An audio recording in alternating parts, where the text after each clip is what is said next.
Wih, Assalamualaikum.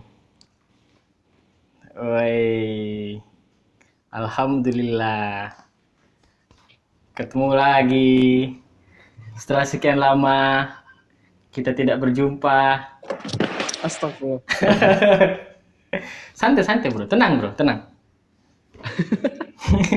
Apa-apa. Ya. Lagi sibuk ini kak bro? Ya, Lagi sibuk? enggak aja. Untuk enggak. antum ya insya Allah. Alhamdulillah. Wih. Saya rada Gimana panggil kabarnya? Lama ini. sekali ya, Masya Allah. Lama sekali baru kita Alhamdulillah. berjumpa ya. Iya bro. Saya panggil bro apa Ustadz ini enaknya ini. Weh, bro saja. Saya ingat dulu ini pas. Teman lama ya. Iya teman lama. Lagi sibuk ini kan aja? Nggak sibuk gitu? Enggak aja. Tidak aja. Bah, alhamdulillah. Nah sekarang kita episode ketiga nih alhamdulillah di Spendel Business Club. Saya sekarang lagi interview bersama saudara Danang Nugroho. Beliau ini teman sekelas saya sekaligus sebangku saya dulu sewaktu di kelas 1A. Ya, Iya betul. kelas 1A. Saya saya panggil sekali nih bro sama kau bro. Luar biasa. Ya Masya Allah. Terus bagaimana sekarang? Sekarang lagi sibuk apa ini? Saudara Danang. Jadi saya 11 tahun terakhir ini ya, kesibukan usaha fotokopi sama print, Sama print. insya Allah. Ya. Terus? Juga setahun terakhir ini ada usaha pengadaan ATK di kantor-kantor instansi BUMN ya. Terus yang ketiga ini yang paling baru yang 2 bulan terakhir ini kira-kira ya usaha jual ikan dari PAUD Terek Makassar. Berarti sebentar. Jual ikan berarti supply. Supply kemana? Jualnya eceran ke masyarakat langsung ke tangan akhir konsumen ya. Pakai media online atau offline? Media online. Jadi saya bikin grup WhatsApp. Jadi saya bikin link dari Facebook. Jadi Facebook langsung link ke WhatsApp. Jadi mereka yang tertarik bisa langsung masuk di grup kami. Insya Allah dari jam 6 pagi sampai jam 11 siang kami posting ikan. Pengantaran mulai jam 9 pagi sampai mungkin habis duhur. Wih. Sampai di rumahnya. Gila. Keren. Luar biasa saudara Danang ini. Jadi kalau teman-teman dulu di Spendel ini yang tahu, apalagi dulu angkatan 2001 kayaknya ya. 2001 bro ya? 2001 ini. 2001 ya betul. Kita masuk ke 2001. Nah, kebetulan saya dulu kan ceritanya ini di Spendel ini kan legend bro, lewat jendela saya dulu ini. Betul. Ya, jadi dulu kan saya dulu punya tante di Spendel itu kebetulan guru juga, namanya sudah almarhumah namanya Bu Sunarti. Iya betul. Nah, saya itu dulu karena danamnya kecil, kalau berapa danamku dulu 30 atau berapa begitu itu. Nggak bisa masuk ke Spendel, akhirnya dikasih masuk dulu di SMP 20. Iya. Di Antang itu, Bro. Nah, saya dikasih masuk di SMP di sana ya? Iya, sebulan. Sebulan di SMP 20 dan merasakan bagaimana sekolah preman lah istilahnya itu. Wah, luar biasa itu sekolah itu. Banyak tukang pajak-pajaknya apa segala macam. Nah, terus setelah itu baru sama Bu Sunarti saya dikasih masuk di SMP 8 dengan cara ya mengakali sistem tadi itu, kita dikasih pakai pindah sekolah. Nah, ternyata dikasih masuk di SMP 8 langsung dikasih masuk kelas 1A. Wih, luar biasa itu, Bro. Itu cobaan. Selama 1 tahun saya berkumpul dengan orang-orang pintar, woi. Ya, Masya Allah. Nah, pintar juga kita itu, Bro, ya Masya Allah. Nggak bisa, Bro. Saya sebenarnya pintar, cuman tidak tertarik untuk belajar waktu itu. Masih suka main game, jadi untuk apa kita belajar? Ya, saya ingat sekali waktu SMP sering cerita tentang Tomba 2. Ayo belum lagi kalau anak pas di depan sekolah ada penjual majalah, kita singgah dulu baca majalah di situ, Bro. Iya. Rusak. Baik. Gini bro, yang saya mau tanyakan ini, pertama kali saudara Danang ini berintis bisnisnya, berintis usahanya itu apa? Jadi saya sebetulnya begini ya, saya sebetulnya memulai usaha itu karena mama saya kan karyawan swasta kalau ibu saya. Ya. Kalau bapak itu wirausaha bapak. Lebih tepatnya pemborong, cuman kan itu hari sempat jatuh bangun usaha orang tua. Ya. Jadi orang tua banyak berganti, bapak saya banyak ganti-ganti usaha. Jadi ini apa? Jadi akhirnya saya berusaha untuk bersama dengan orang tua bapak itu usaha, lama-lama jiwa wirausaha itu tertanam dalam diri saya gitu. Jadi ketika itu bapak sempat usaha lobster, sempat usaha herbal, sempat usaha cacing tanah.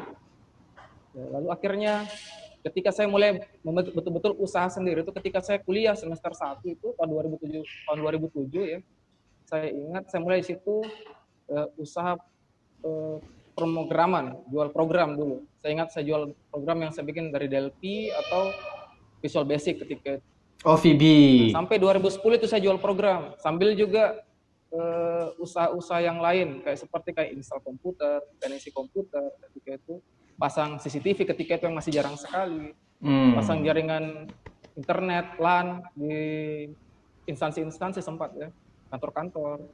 Nah, akhirnya ketika di tahun 2009 itu, saya ingat saya semester 3 ya, 2009 semester 4 ya, semester 4 itu awal ada namanya program mahasiswa wirausaha dari Politeknik, dari Dikti ya. PMW, program mahasiswa wirausaha. Ya, adapun ketika itu programnya bahwa setiap mahasiswa di Politeknik itu berhak membuat proposal dan akan nanti dipresentasikan. Dipresentasikan dan kalau lolos ya akan mendapatkan dana per orang itu 5 juta. Jadi satu kelompok maksimal 5 orang. Jadi satu kelompok itu maksimal menerima dana 40 juta. Ketika itu aturannya bahwa harus bikin usaha yang inovatif ketika itu. Nah, akhirnya saya berpikir kira-kira bisa tidak saya memanfaatkan momentum ini kan? Bisa tidak? Jadi akhirnya coba berpikir, oh iya akhirnya saya berpikir apa kira-kira kebutuhan dasar dari mahasiswa. Apa kebutuhan dasar dari mahasiswa ya? Ternyata yang saya rasa paling membebani mahasiswa itu adalah masalah print dan fotokopi, karena ketika itu saya di Politeknik ya, saya kuliah di Politeknik Ujung Pandang di wilayahnya Unhas itu ya. Ketika itu print itu mahal, jadi per lembar itu 1.000 ya, Rp1.000 per lembar hitam putih, kalau warna 2.000 sampai 5.000 coba. Mahal sekali bro. Mahal sekali ya. Akhirnya saya berinisiatif ketika itu. Ada yang harganya Rp500 per lembar, tapi di luar kampus, jauh, lumayan jauh. Akhirnya saya berpikir bagaimana caranya ketika itu di tahun 2009 itu saya berpikir bagaimana caranya bisa membuat program yang bisa memudahkan istilahnya membawa sesuatu yang digunakan di kalangan perkantoran, bisa kita alihkan ke penggunaan dalam dunia massal. Itu saya pikirkan. Jadi ketika itu saya berpikir untuk membuat bagaimana caranya bisa membuat print jadi murah, yaitu salah satunya lewat mesin fotokopi. Fotokopi kan ketika itu per lembarnya Rp125 ya. Betul. Seratusan itu. Tahun 2009 itu sekitar itu. Nah, akhirnya saya membuat program ketika itu saya belum tahu bilang ada program dari Canon ya. Saya membuat program menggunakan kabel data dari komputer bisa hubung ke mesin fotokopi ketika itu. Nah, ternyata program tersebut berhasil. Nah, jadi orang bisa ngeprint lebih cepat, kecepatannya per lembar itu 1 detik. Bayangkan. Jadi 1 menit sudah 60 lembar. Kita print skripsi 100 lembar, tidak sampai 2 menit selesai. Wih, keren. Ini berhasil ketika itu. Ibarat bro, kalau saya bilang ini di saat di tahun seperti itu pun kalau menurutku kalau nggak salah YouTube belum booming sekarang. Iya, belum. Belum startup digital, bahkan startup digital pun iya betul. Startup digital pun itu juga tidak ada. Startup digital pun sebenarnya saat itu juga belum terlalu booming, bahkan Gojek pun baru mulai itu 2010, itu pun mereka masih bikin MVP dan dirimu sudah bikin satu software itu desktop base ya, desktop. aplikasi desktop toh? Iya. Nah, aplikasi desktop yang bisa kau bikin untuk mengakali bagaimana caranya kita bisa print menggunakan mesin fotokopi dengan memperhitungkan dengan memperhitungkan kecepatan dan harga lebih murah. Itu sangat revolusionis sekali, bro. Ya, Seharusnya bisa saat itu bisa bikin cabang enggak? Ketika itu kan masih kuliah jadi belum sempat. Nah, jadi ketika itu saya sudah berpikir kira-kira 10 tahun ke depan kan akan datang suatu masa di mana nanti orang buku-buku akan dikirim lewat online jadi dalam bentuk PDF. Betul. Ya, dan ternyata 5 tahun kemudian sekitar tahun 2014, 2013, 2014 itu sudah mulai orang itu buku-bukunya kayak buku-buku sekolah ya. Buku-buku sekolah itu anak-anak SD, SMP, SMA itu dalam bentuk e-book ya, pemerintah beli lisensi dari penulisnya, penerbitnya, lalu diterbitkan secara gratis, dikirimkan kan. Nah itu cetak di kami bisa. Nah, jadi dikirimkan data lewat WhatsApp, kami cetak tapi masih hitam putih. Kalau mau warna juga bisa. Wah, tapi itu lewat printer biasa. Keren. Saya sementara berpikir, cuman sempat yang kemarin tuh gagal ya. Bukan gagal sebetulnya, tidak mencapai cost-nya namanya istilahnya. Biaya operasional tidak sanggup kalau mesin fotokopi warna, karena pertama tinta mahal, terus mesinnya juga mahal, terus juga perawatan ribet dan mudah rusak. Dan teknisi juga kurang kalau mesin fotokopi warna, jadi masih lebih ekonomis saya pikir kalau printer biasa.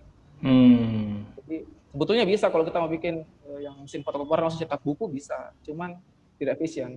Kecuali kalau cetak skala besar ya, yang langsung dari penerbit karena langsung cetaknya berapa buku, langsung berapa ratus, berapa ribu, nah itu bisa. Tapi kalau cuma satu buku dicetak dengan mesin yang seperti itu dan tinta harganya, bayangkan kalau tinta mesin fotokopi warna saja, tinta itu tintanya saja satu botol itu harganya 2.400.000, 2.500.000. Kalau 4 warna berarti sudah 10 juta. Betul.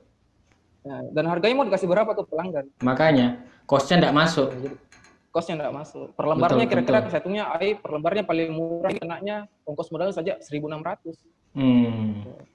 Bro, ini saya mau tanya ini, Bro. Ini kan katanya kemarin katanya tadi ini kan 2007 itu sudah ada mulai berbisnis kecil-kecilan itu tadi. Karena sebelumnya ikut Bapak bisnis juga toh, sempat beberapa kali berbisnis dan merasakan bagaimana ditempa di bisnisnya Bapak itu. Berarti kalau saya ambil kesimpulan, kalau kita sebagai orang tua mendidik anak, harusnya kan memang kita punya usaha apa kan harus ajak anak untuk ikut terlibat di situ kan sebenarnya kan. Betul, karena orang tua itu kalau dalam ilmu parenting itu, orang tua itu bapak itu harus mengajarkan kreativitas sama anaknya. Ya, jadi berpikir kreatif supaya anaknya tidak manja. Betul. Jadi anak laki-laki itu tidak boleh manja, jadi dia harus siap menghadapi perubahan. Betul. Itu anak laki-laki. Nah itu kemarin saya mau tanya, Bro. Kemarin bapakmu tuh mendidik dirimu tuh bagaimana ketika dia ikut bisnis itu tadi? Jadi saya dikasih lihat bagaimana caranya berbisnis, bagaimana caranya tepat waktu, bagaimana caranya menjalin hubungan dengan konsumen, bagaimana caranya berbicara berbicara kepada customer, masyarakat, iya. Yeah. Jadi misalnya bagaimana caranya saya punya usaha seperti ini, jadi semacam kayak promosi begitu. Iya. Yeah. Kayak bagaimana caranya negotiation skill juga diajarkan di situ skill bernegosiasi. Keren.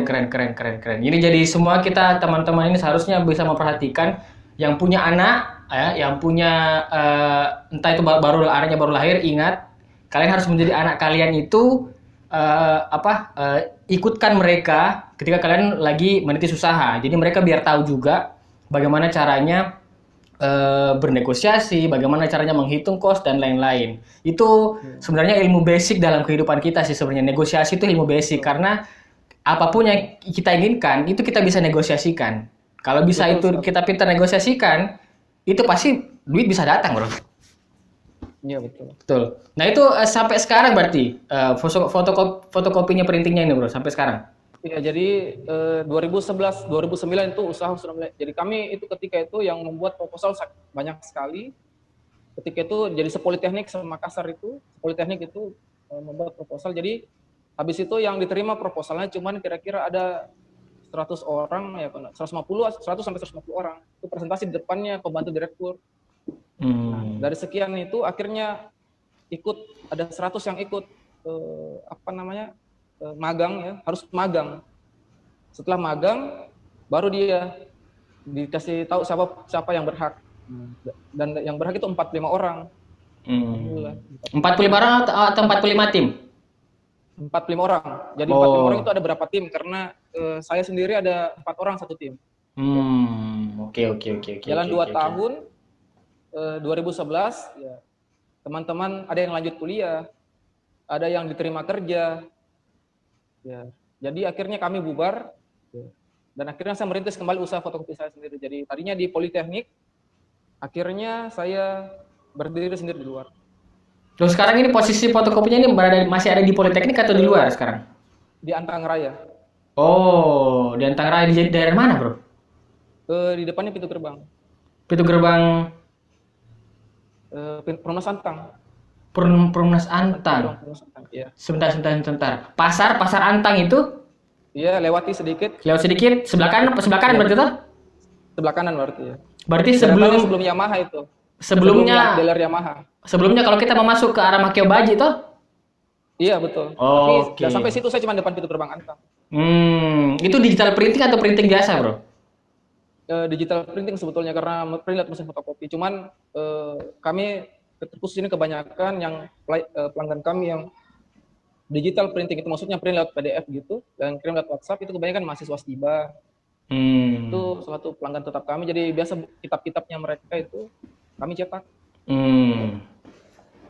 Biasa Oke. 50 buku tebal, ada tebal 800 halaman, cetak 100 buku ada. Bisa sekian, bisa 1 minggu selesai Pak? Iya bisa. Jilid apa Pak? Jilid hardcover warna tinta emas ya. Oh iya. Ini termasuk print stiker vinil, terus habis itu ada apa? Nggak ada? Nggak ada, itu percetakan. Oh. Kalau soalnya kalau di Surabaya di sini itu yang namanya digital printing pasti ada kayak stiker vinilnya, habis itu nanti dia ada kayak ada mesin laser cuttingnya juga, kayak gitu-gitu. Kalau Berarti di sini kebanyakan juga begitu. Tapi yang kau punya ini kan cuma fokus ke printing saja, jadi printing ke dokumen, fotokopi. Oke. Apa namanya? Ya, apanya? Fotokopinya? Iya, fotokopinya. Iya. Oh, Spot Kampus. Jadi teman-teman yang ada di Makassar masih kuliah, silakan datang dan coba layanannya di Spot Kampus. Lokasinya itu berada di depan pintu gerbang Perumnas Antang. Terus apa yang lain-lain? Kita bahas yang lain, bisnis yang lain ini, bro. Apalagi?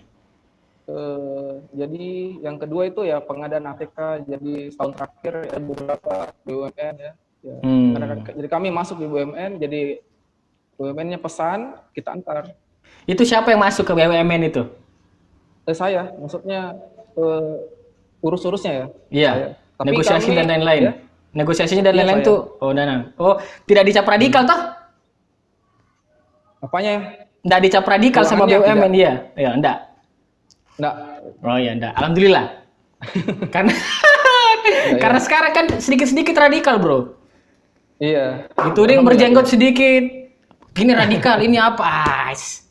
Susah. Kalau di Makassar sekarang mungkin karena Makassar sudah ini ya, dakwahnya berkembang, jadi untuk masalah radikal-radikal tidak pernah saya dengar di sini. Dulu mungkin ketika kita masih SMA, SMP, SMA ya. Jadi kalau misalnya ada dosen atau guru yang bercadar, pakai jilbab besar, dibilang mohon maaf ya misalnya ninja lewat. Iya. Dari dulu begitu itu, bro. Kita tidak tahu. Betul. Sudah umum sekarang bahkan di mal-mal di Makassar, di pasar-pasar. Biasa di Makassar itu banyak sekali ya cadar. Ya sekarang kalau itu sih bro, kalau di Surabaya sekarang ini kondisinya seperti itu memang sekarang kondisinya. Jadi kita rada susah untuk masuk ke instansi pemerintah jika tidak ada yang membawa. Yeah. Saya pun kemarin begitu, kalau kita kerjakan saya kan dulu juga sempat bikin software house bro. Software house kita bikin, ya sama lah pekerjaanmu dulu kan create program juga, cuman kan yang kau kan desktop, kalau saya kan web base. Nah kita kemarin beberapa kerjakan project, salah satunya di rumah sakit instansi pemerintah, kita kerjakan websitenya. Itu susah masuk kalau kita tidak ada yang bawa pertama. Itu sih mungkin yang sampai sekarang itu budaya KKN di pemerintah kita itu tidak bisa habis karena itu tadi perihal proyek penunjukan langsung ini tidak ada yang tidak ada yang real penunjukannya semuanya harus dibawa dan berdasarkan kenalan. Betul. Kebetulan kami ini berusaha untuk tidak seperti itu. Jadi kalau misalnya masuk di instansi, masuk di BUMN, ya, kalau misalnya ada minta, misalnya ada ini, ada sobokan-sobokan, ya kami lebih tidak usah. Mantap. Jadi, tapi betul-betul profesional di? Iya, jadi ada yang kemarin misalnya ada proyek saya mau kasih Ki pengadaan ATK BUMN ini nilainya sekian M misalnya, tapi kok berani kasih saya berapa persen? Nah, itu saya nggak berani. Oh maaf Pak, saya nggak seperti itu. Minta cashback. Iya, jadi oh ya. Kacau itu bro. Kemarin ya. Kacau begitu itu. Saya kemarin terakhir kerjakan itu minta motor Ninja. Ada yang minta motor Ninja. Kacau. SKPD biasanya begitu, SKPD. Iya. Bahkan ada juga beberapa juga yang ini kan sempat ada juga beberapa yang pernah itu kami antarkan minta nota kosong. Iya. Nah, ini nota kosong. Ceritanya dia suruh saya tulis cek kan. Suruh saya tulis cek. Nah, sekian. Tapi saya bilang saya tidak bisa Pak karena itu tidak sesuai nilainya. Kok terus dia mau maksa minta nota kosong. Mau di markup. Itu bodohnya saya ya. Iya. Ketika itu saya masih lugu-lugu sekitar tahun 2012 ya. 2012 2013. Akhirnya ketika itu datang penelitnya datang, ada semacam kayak apa? Pengawas ya, bukan penilik, pengawas. Iya. Pengawas datang, betul Pak, ini kita punya ini ya, ada stempelnya. Betul Pak. Ini kita harganya sekian Pak ya. Bukan Pak, sekian. Oh, kenapa? Ini tulisannya sekian, Bapak yang tulis. Oh, bukan saya itu Pak. Oh, lain kali jangan begitu Pak ya. Oh iya Pak, iya. Wah, itu bahaya itu, Bro. Iya, jadi datang langsung ke toko, tanya sama saya langsung. Oh, ini. Bayangkan peneliti dari Jakarta apa Surabaya itu ya. Biasanya BPK dulu tuh kalau nggak salah. Biasanya BPK. Iya. Nah, itu kalau ada KPK biasa habis itu, Bro. Itu sekarang kemarin saya ada beberapa ya. Jadi ada setelah kerjakan proyek di satu daerah itu, saya nggak mau sebut nama daerahnya. Itu yang saya tadi proyek rumah sakit itu tadi. Nggak lama setelah itu, mungkin 6 bulan setelah saya kerjakan itu, dana sudah cair. Wali kotanya yang bukan wali kota, bupatinya itu masuk, Bro, di gelandang KPK. Sekarang KPK sekarang dulu enggak sekarang kan dilemahkan. Dulu itu luar biasa kalau bergerilya ke daerah-daerah, instansi-instansi itu. Makanya dulu pas kayak meeting atau apa bisa di luar, enggak di kantor. Deal harga dan lain-lain itu pembicaraan itu masih di luar kantor. Itu bahaya. Makanya itu saya enggak mau sekarang kayak main-main di pemerintah lagi karena bahaya. Udah menghindar. Betul. Nah, terus ini prinsipnya itu biar bagaimana? Prinsipnya itu yang penting yang penting halal, sedikit, yang penting halal dan hati tenang insyaallah. Yang penting berkah begitu. Berkah ya insyaallah. Betul. Daripada banyak tapi ini nanti tidak tenang kita. Nanti karena masalahnya kan semua itu dipertanggungjawabkan. Nanti ketika di hari kiamat nanti kan kita malu. Ternyata kita di dunia itu tapi hasil menipu kan tidak enak. Betul. Ya, sedangkan para sahabat saja, seperti contohnya sahabat Rasul yang paling kaya, ya, Abdurrahman bin Auf itu, dalam hadis Rasul disebutkan, sungguhnya aku melihat Abdurrahman bin Auf masuk surga dalam keadaan merangkak. Ya, karena apa? Saking banyaknya hartanya itu, Mas. Padahal ini hartanya halal. Dan Abdurrahman bin Auf pun ini, radhiyallahu anhu, adalah orang yang dijamin masuk surga, orang ke-10 yang dijamin masuk surga. Karena kekayaannya. Bukan berarti kita tidak boleh kaya, hanya saja kita harus dengan cara yang benar.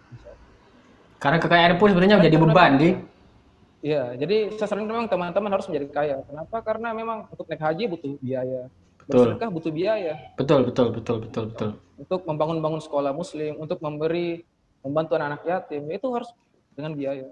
Ya, tapi letakkan itu, harta itu jangan letakkan di hati, tapi letakkan di tangan kita. Ya, jadi gampang saya kalau kita mau keluarkan. Jadi apakah ada orang bertanya, apakah nanti uang dibawa mati? Bagaimana? Uang dibawa mati tidak? Enggak lah. Uang dibawa mati sebetulnya. Loh, kok bisa? Nah, kita titipkan dulu ke orang lain. Kita bersedekah. Nanti insya Allah, nanti ketika di hari kiamat ya insya Allah. Sedekah amal jariah, Brodi. Iya betul. Nanti akan kembali ke kita itu. Betul. Tapi ada juga, Bro, ungkapan yang bilang begini.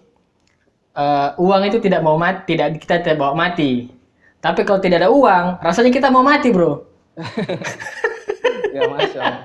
Ya, ada benarnya juga ya. Tapi ya pada dasarnya sebetulnya ya Allah memberikan rezeki kepada kita semua itu ya dengan adil ya. Jadi tidak akan kita dicabut nyawanya oleh Allah sebelum disempurnakan rezeki kita. Betul.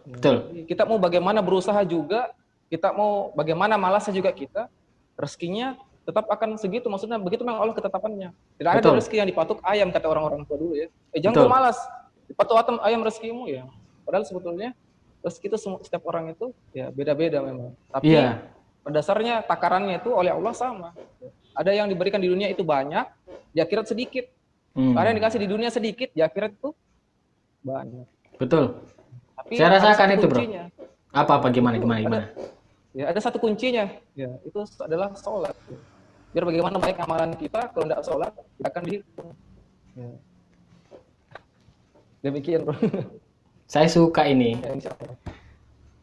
Kalau termasuk guru saya itu Ustadz TM itu pernah dia selalu tekankan itu kalau spiritual company. Jadi yang paling utama kalau kita bikin usaha itu, apalagi kayak restoran dan lain-lain yang punya tempat offline itu, yang paling utama yang harus kita perhatikan itu adalah tempat sholatnya. Kalau tempat sholatnya terawat, ya itu pasti berkah. Itu yang saya sendiri. Kebetulan saya 2004, Bro. Saya 2004 itu sejak pertama kali di Surabaya itu sudah magang di tempatnya Ustadz TM.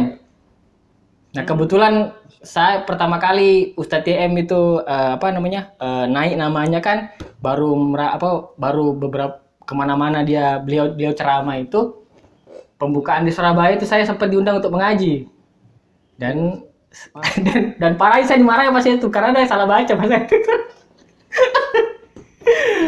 Kenangan. Cuman ya itulah, terlepas dari masalah kemarin kan, yang namanya guru tetap guru lah. Apapun yang beliau katakan itu baik ya, itu tetap baik. Tidak bisa merubah apa yang dia katakan.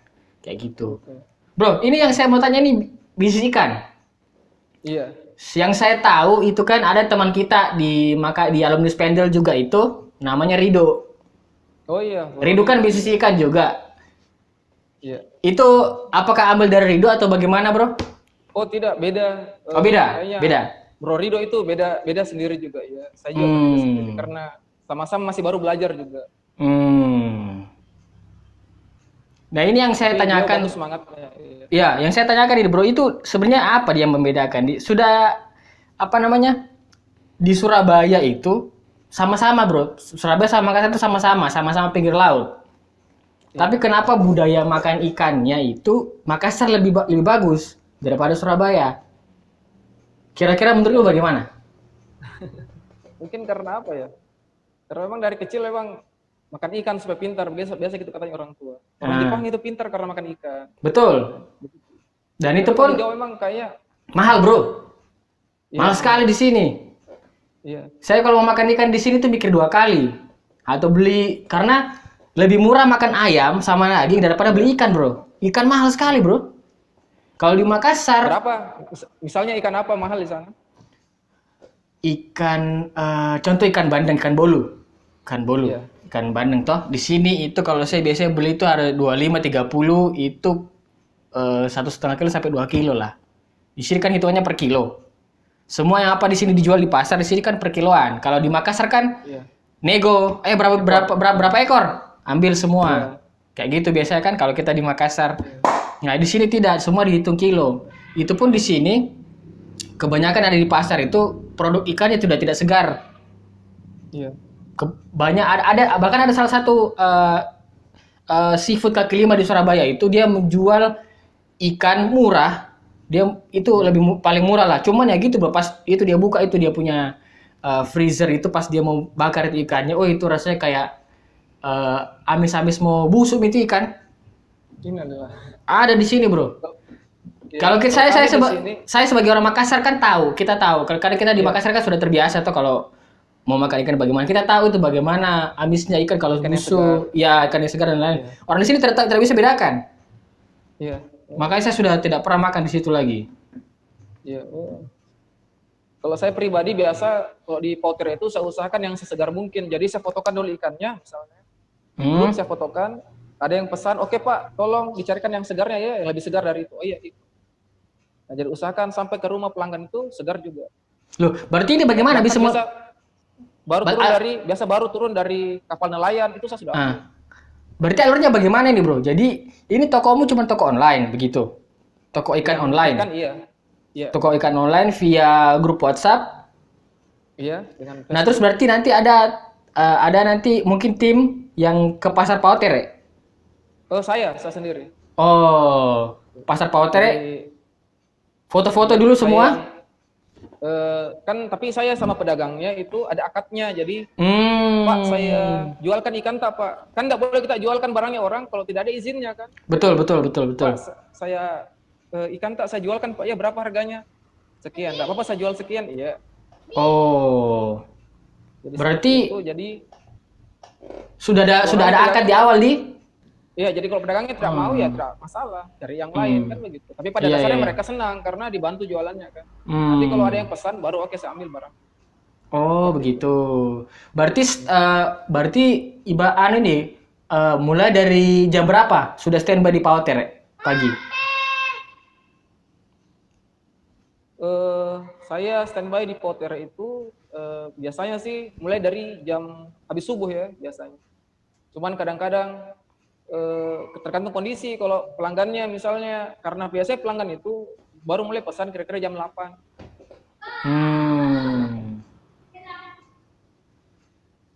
Jam 8. Jadi ketika itu saya lebih baik memposting sekitar jam 8.